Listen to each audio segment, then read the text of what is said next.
remember a year ago, it was hard to go anywhere on the west side of the Metroplex without seeing one of these, especially all lit up at night. Tonight, we actually had a hard time finding this one because there are less than 30 of them operating in the area right now, and we discovered there's not a whole lot of momentum right now to bringing them all back. Boom and bust are no strangers to Texas, but for some, this one hit hard. This was our baby. This is where it all started for us. Purple Land Management started as just a couple of TCU football teammates securing leases for gas companies to drill.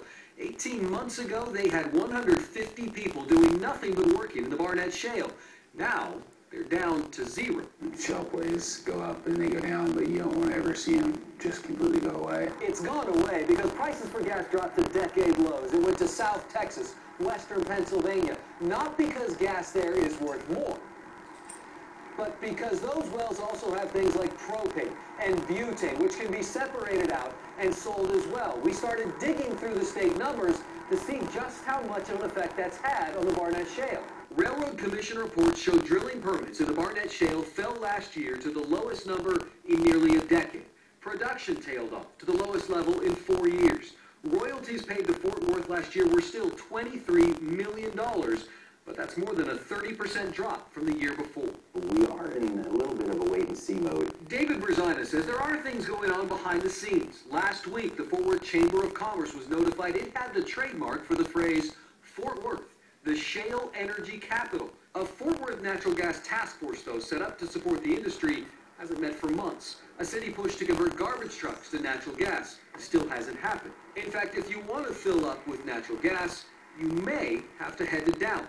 Dallas adopted it years ago, and it really is from a city fleet vehicle type of standpoint. Clean Energy Fuels has built 14 natural gas filling stations in the Metroplex, but just one is in Fort Worth.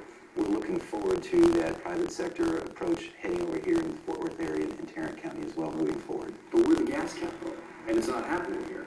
We don't have the highest concentration of population in the Metroplex. While rigs have left, companies like Purple Land Management aren't pulling up stakes just yet.